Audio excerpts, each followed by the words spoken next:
يا أيها الذين آمنوا كتب عليكم الصيام كما كتب على الذين من قبلكم لعلكم تتقون۔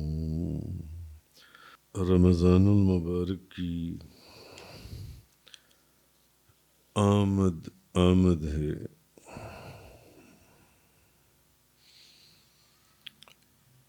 10 دن انشاءاللہ شاید رمضان المبارک میں 8-10 دن رہ گئے ہیں،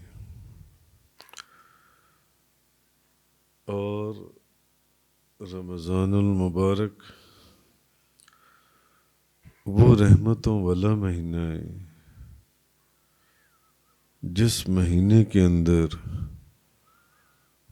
اللہ تعالیٰ اپنی رحمت کے دریا بہا دیتا ہے، اور حقیقت میں یہ وہ برکتوں والا مہینہ ہے کہ جس کے اندر ہر وجود میں اور مسلمانوں کے جو مومنین مومنات کلمہ پڑھنے والے لوگ ہیں، ان کے وجود میں، ان کے گھروں میں، ان کے رزق میں، ان کی عزت میں، ان کی بخشش میں، ان کی مغفرت میں اللہ تعالی برکت کے دریا بہا دیتا ہے۔ یہ بہت ہی کمال مہینہ ہے، جس مہینے کا ذکر جگہ جگہ احادیث مبارکہ اور قرآن کریم کے اندر بھی آیا ہے۔ تو نبی کریم صلی اللہ علیہ وسلم رمضان المبارک کی آمد سے پہلے اس مہینے کی تیاریاں اور اس کی ترغیب اور اس کی فضیلت اور اس کی برکتیں، اس کے فضائل نبی کریم صلی اللہ علیہ وسلم بیان کرنا اور ترغیب دلانا، تیاری کرنا شروع فرما دیتے تھے اس مہینے کی آنے سے پہلے، اور اس مہینے میں پہنچنے کے لیے دعائیں فرمائی جاتی تھیں کہ یا اللہ ہمیں رمضان المبارک کے اندر پہنچا دے۔ تو اصل میں یہ جو مہینہ ہے، یہ جو آیہ کریمہ میں نے آپ کے سامنے تلاوت کی سورۃ البقرہ کی، یا ایہا الذین آمنوا کتب علیکم الصیام، کہ اے ایمان والو تم پر روزے فرض کیے گئے ہیں، تم پر روزے فرض کیے گئے ہیں، کما کتب علی الذین من قبلکم، جیسے کہ فرض کیے گئے تھے تم سے پہلے لوگوں پر، لعلکم تتقون، تاکہ تم پرہیزگار بنو۔ اب تاکہ تم گناہوں سے بچو، پرہیزگار بنو۔ اور رمضان المبارک کے اندر بظاہر جس چیز کا حکم دیا گیا ہے آسان نہیں ہے، سخت ہے، کہ آپ کو صبح صادق سے لے کر غروب آفتاب تک آپ کو نہ تو کچھ کھانا ہے اور نہ ہی کچھ پینا ہے۔ بظاہر آپ کو اس سے روکا گیا، اور انسان کی طبیعت اگر دیکھی جائے تو ہر طبیعت جون سی ہے وہ بس کھانے پینے کی طرف مرغوب، کھانے پینے کی طرف توجہ، میں پانی پی لوں، میں شربت پی لوں، میں دودھ پی لوں، میں چائے پی لوں، میں لسی پی لوں، میں برگر کھا لوں، میں شاورما کھا لوں، بار بار کھا لوں. بندے کا کھانے کے اوپر ایک عموماً اختیاری بھی اور غیر اختیاری بھی اس کی توجہ ادھر رہتی ہے کھانے پینے کی طرف. اور بندے کو کھانے اور پینے سے ہی روک دیا جائے کہ نہ تم کھاؤ گے اور نہ تم پیو گے، فقط میری رضا کی خاطر، مجھے راضی کرنے کی خاطر نہ کھاؤ گے نہ پیو گے، اسی چیز سے روک دیا جائے جس کے اندر انسان کی عموماً 90% طبیعت مائل رہتی ہے. تو یہ ایک سخت کام ہے. اس لیے بھی اللہ تبارک و تعالیٰ نے فرمایا کہ سمجھانے کا مقصد یہ ہے کہ پریشان نہ ہونا، یہ تمہیں پاک کرنے کے لیے، یہ تمہیں گناہوں سے روکنے کے لیے، یہ تمہارے تقوی کے لیے. اور ایسا نہیں ہے کہ تم پہلے ہو جن پر یہ روزے فرض کیے گئے ہیں، بلکہ کما کتب علی الذین من قبلکم، یہ تو ان پر بھی فرض کیے گئے تھے جو تم سے پہلے تھے. یہ تو روزے ان پر بھی فرض کیے گئے تھے. یہ پہلے بھی لوگ روزے رکھتے آئے ہیں، پہلی امتوں میں بھی. ہاں، تمہارے روزوں کی کیفیت اور اس کے فضائل اور اس کا اجر اور اس کا ثواب، وہ میرے محبوب کی امت ہونے کے ناطے وہ کمال کچھ اور ہی ہے، وہ ہے ہی کچھ اور. تو اس لیے فرمایا کہ روزے جون سے نا یہ تم پر فرض کیے گئے ہیں. تو نبی کریم صلی اللہ علیہ وسلم حضور فرماتے ہیں، بخاری شریف کی حدیث ہے کہ نبی کریم صلی اللہ علیہ وسلم نے فرمایا کہ جب رمضان آتا ہے تو آسمان کے دروازے کھول دیے جاتے ہیں. اور یہ بھی بخاری شریف کی حدیث ہے کہ جب رمضان آتا ہے تو جنت کے دروازے کھول دیے جاتے ہیں. اس کا مطلب ہے کہ یہ مہینہ جو ہے یہ باقی 11 مہینوں سے کچھ انفرادی حیثیت رکھتا ہے کہ اس مہینے کے اندر جنت کے دروازے بھی کھول دیے جاتے ہیں اور آسمانوں کے دروازے بھی کھول دیے جاتے ہیں. اور پھر ایک حدیث مبارکہ میں، یہ مسلم شریف کی حدیث ہے، کہ جب رمضان آتا ہے تو رحمت کے دروازے کھول دیے جاتے ہیں. تو یہ جو میں آپ کو کہہ رہا ہوں نا کہ اس مہینے میں یہ رحمت کے یا برکت کے، یہ کوئی میں اپنے پاس سے نہیں کہہ رہا، یہ سب احادیث مبارکہ ہیں. جیسے کہ آسمان کے دروازے کھول دیے جاتے ہیں، یہ بخاری شریف کی حدیث ہے، اور جنت کے دروازے کھول دیے جاتے ہیں، یہ بھی بخاری شریف کی حدیث ہے، اور رحمت کے دروازے کھول دیے جاتے ہیں، یہ مسلم شریف کی حدیث ہے. صحائح ستہ کی سب سے بڑی 2 کتابیں. تو یہ دروازے، اس کا مطلب ہے کہ اس مہینے کے اندر اللہ تعالیٰ آسمانوں کے دروازے کھول دیتا ہے. کچھ نہ کچھ تو دیکھا جا رہا ہے ان دروازوں کو کھول کر، کچھ نہ کچھ تو اس دنیا کی مخلوق کو بتایا جا رہا ہے. یہ جو میرے محبوب کی امت میرے کہنے پر رمضان کے روزے رکھ رہی ہے، اور ان کی بھی ذرا فضائل اور ان کی بھی ذرا مرتبہ اور مقام دیکھ لو جو میں نے ان کو عطا فرمانا ہے. اور رحمت کے دروازے کھول دیے جاتے ہیں، اور حدیث میں کہ جہنم کے دروازے بند کر دیے جاتے ہیں. ایک رمضان کے اندر جہنم کے دروازے بند کر دیے جاتے ہیں، باقی سارے مہینوں میں جہنم کے دروازے کھلے رہتے ہیں.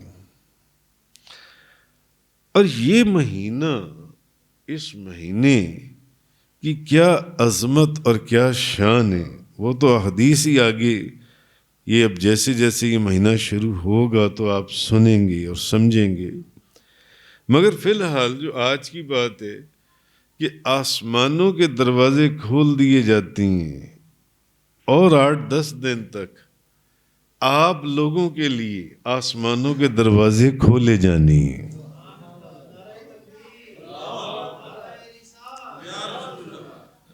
آپ لوگوں کے لیے جنت کے دروازے کھولے جانے ہیں.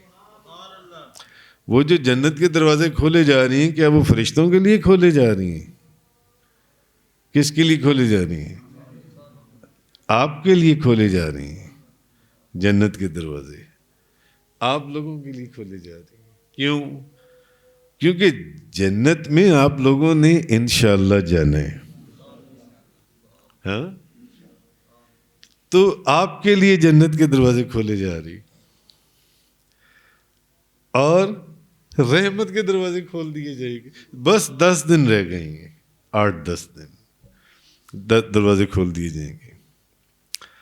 اور پھر آپ لوگوں کو غلط راستوں کے اوپر جانے سے روکنے کی خاطر اس مہینے میں شیطانوں کو زنجیریں پہنا دی جاتی ہیں. شیطانوں کو جگڑ دیا جاتا ہے. حدیث میں نبی کریم صلی اللہ علیہ وسلم نے فرمایا کہ شیطان زنجیروں میں جگڑ دیے جاتے ہیں. کیسی تیاری ہے فقط نبی کریم صلی اللہ علیہ وسلم کی امت کے لیے.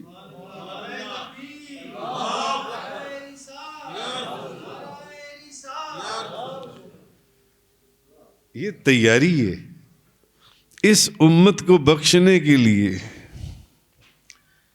اس امت کو جنت کے دروازوں سے اندر داخل کرنے کے لیے، اس امت کو دوزخ سے بچانے کے لیے اور شیطانی مکر و فریب سے بچانے کے لیے.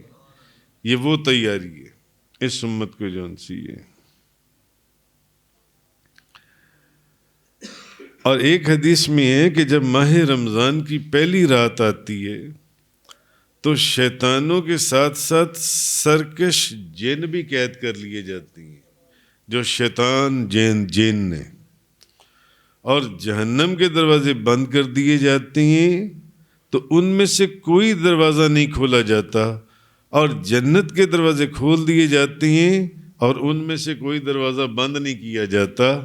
اور ایک منادی پکارتا ہے کہ اے خیر کے طلب کرنے والے متوجہ ہو جا، اے شر کے چاہنے والے باز آ جا. اور لوگوں کو جہنم سے آزاد کیا جاتا ہے.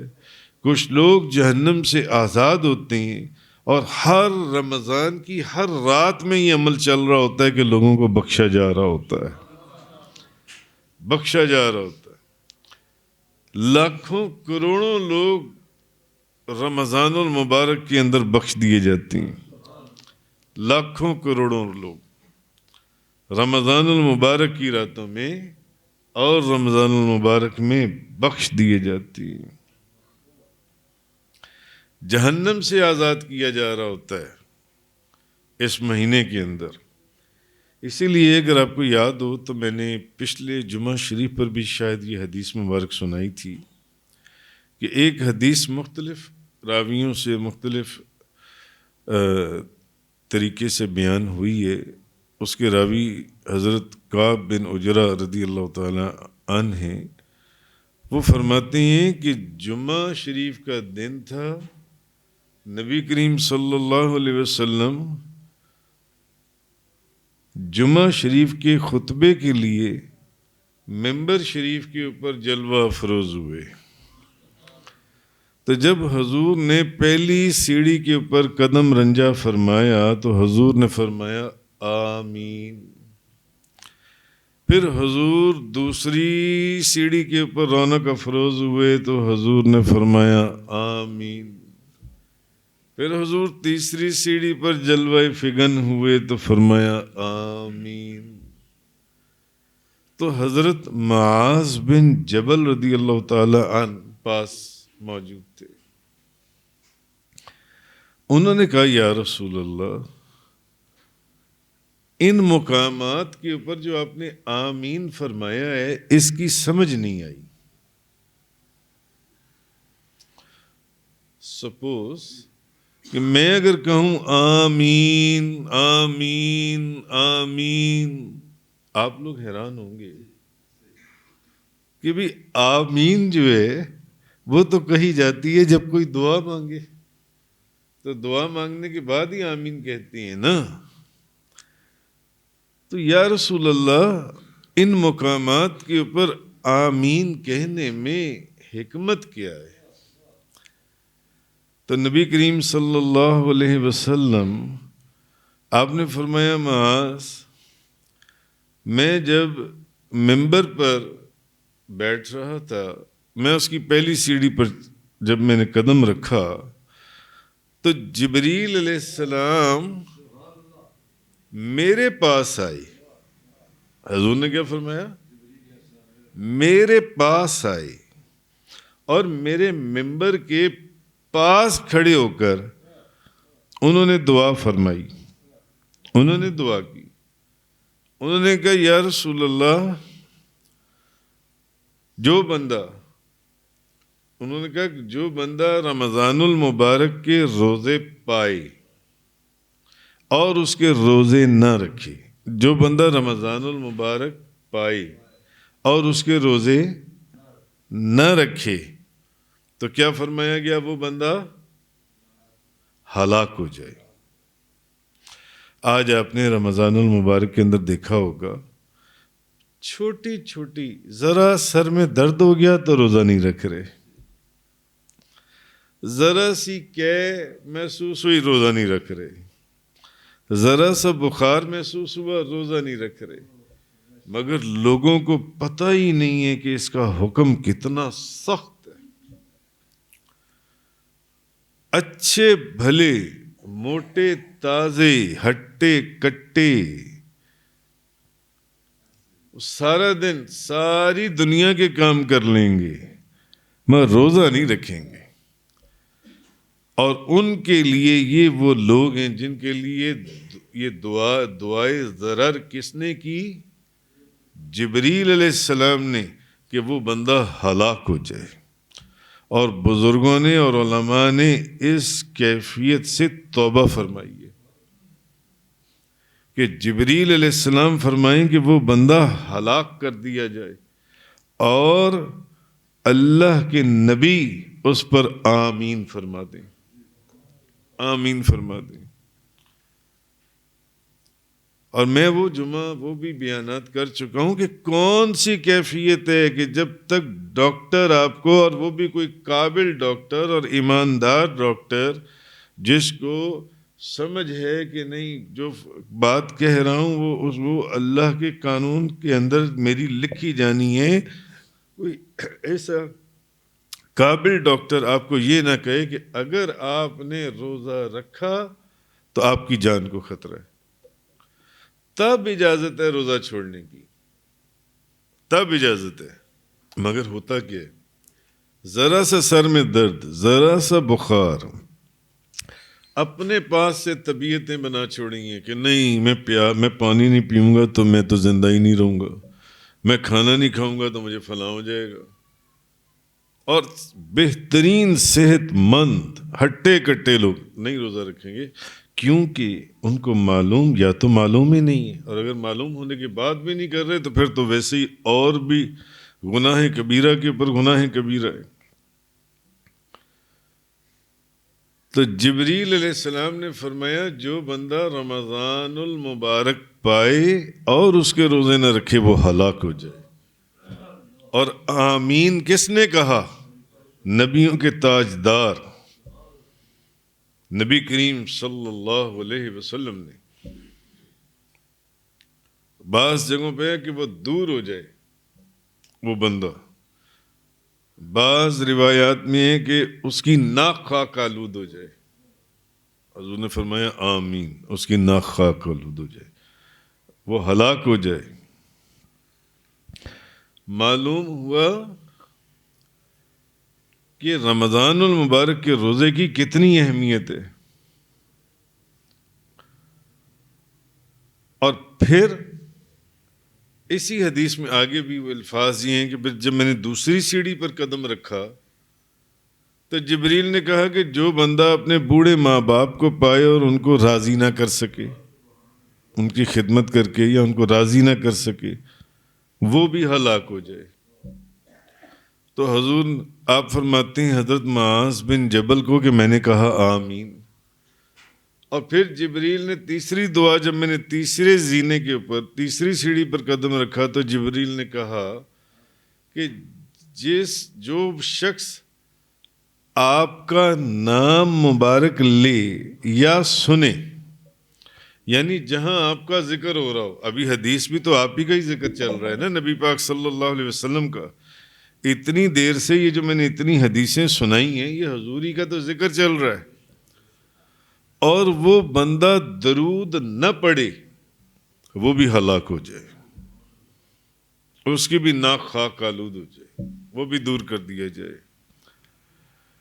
اس لیے ہم نے بزرگوں اولیاء اللہ کو دیکھا کہ کوئی بندہ دور بھی حضور کا نام لینا تو وہ فوراً درود شریف پڑھیں گے، اور اہل اللہ تو ویسے ہی ہر وقت درود شریف پڑھتے رہتی ہیں۔ تو ذکر تھا رمضان شریف کا، تو جبریل نے کہا کہ جو بندہ رمضان المبارک کا مہینہ پائے اور روزے نہ رکھے اس کے، وہ ہلاک ہو جائے۔ جن سے اس مہینے کے یہ بھی اس مہینے کی ایسی عظمت ہے کہ اس شخص کے لیے ایسی دعا کی گئی ہے کہ وہ بندہ ہلاک ہو جائے، یعنی جو بندہ رمضان پائے اور رمضان کا روزہ نہ رکھے، اس کا مطلب یہ ہے کہ اللہ اور اللہ کا رسول اور جبریل علیہ السلام اس سے نفرت کرتے ہیں۔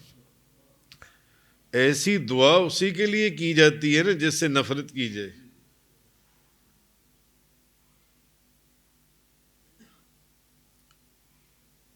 یہ کوئی رحمت کی دعا تو نہیں نہ کی جا رہی، ایسی دعا اسی کے لیے کی جاتی ہے۔ معلوم ہوا کہ اللہ اور اللہ کا رسول اس شخص سے ناراض ہے اور نفرت کی گئی ہے، اسی لیے جبریل علیہ السلام نے فرمایا کہ جو بندہ رمضان المبارک کا مہینہ پائے اور روزہ نہ رکھے۔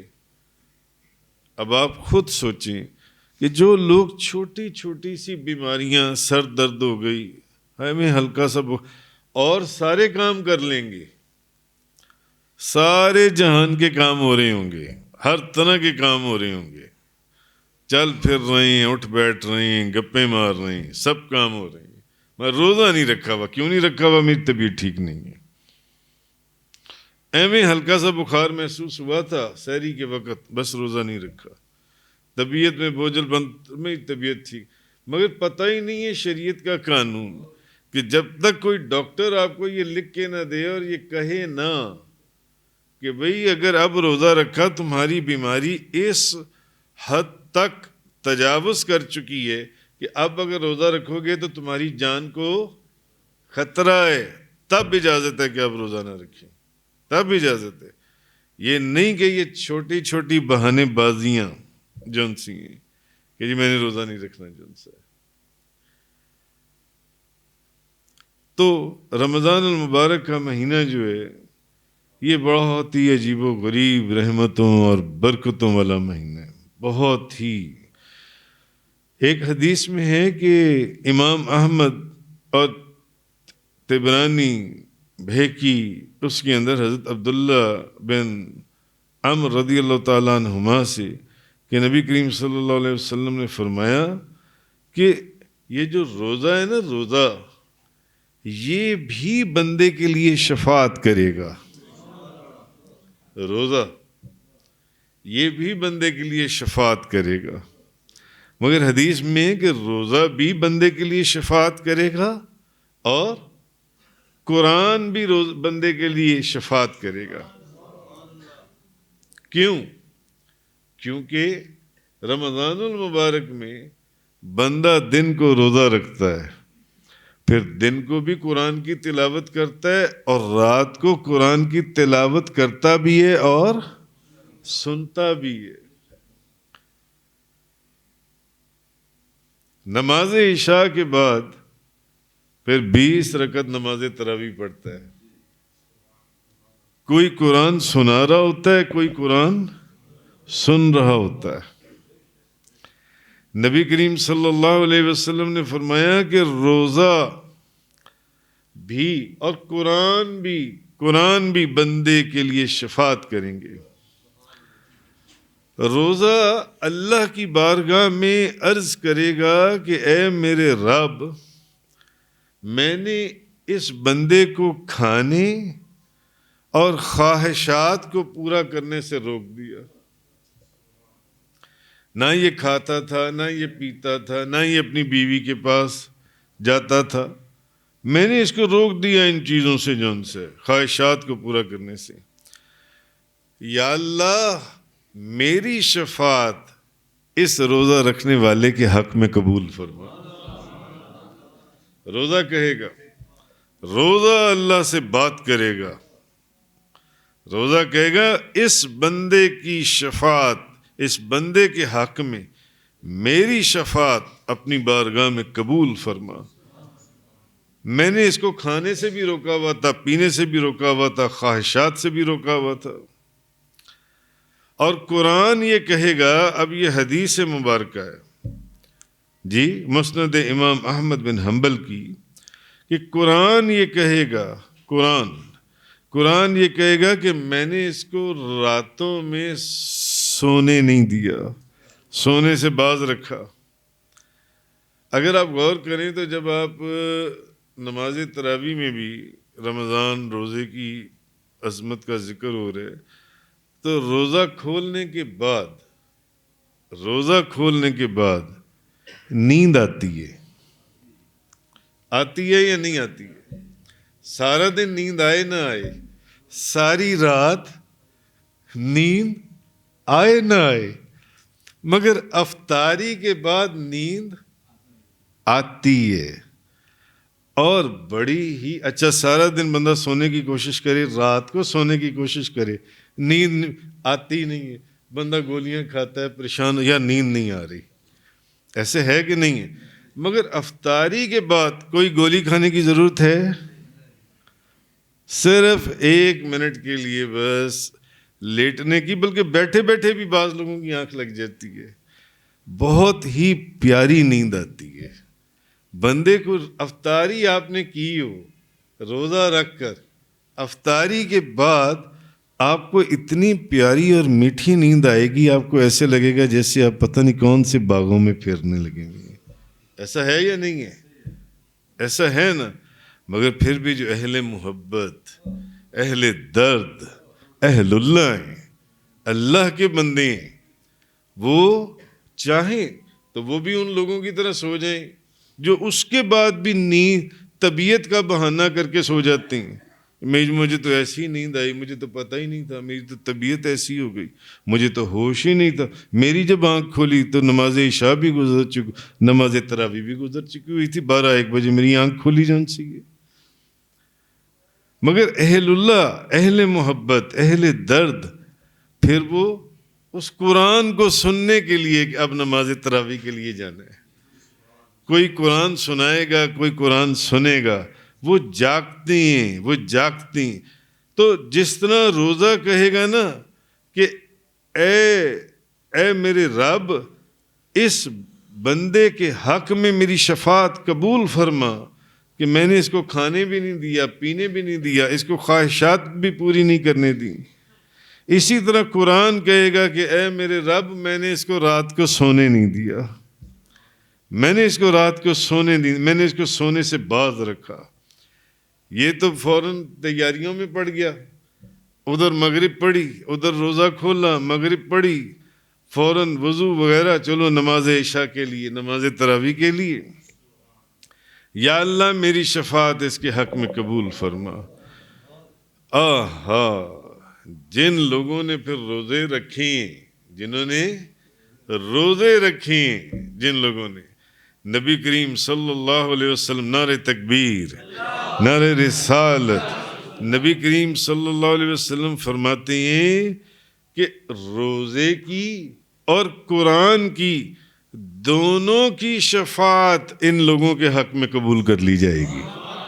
اس کا کیا مطلب ہے؟ یعنی یہ لوگ بخش دیے جائیں گے، بخش دیے جائیں گے۔ تو یہ ابھی رمضان المبارک میں 8-10 دن باقی ہیں، آپ اس کی ابھی سے تیاری کرنا شروع کر دیں۔ وآخر الدعوانا ان الحمد للہ رب العالمین۔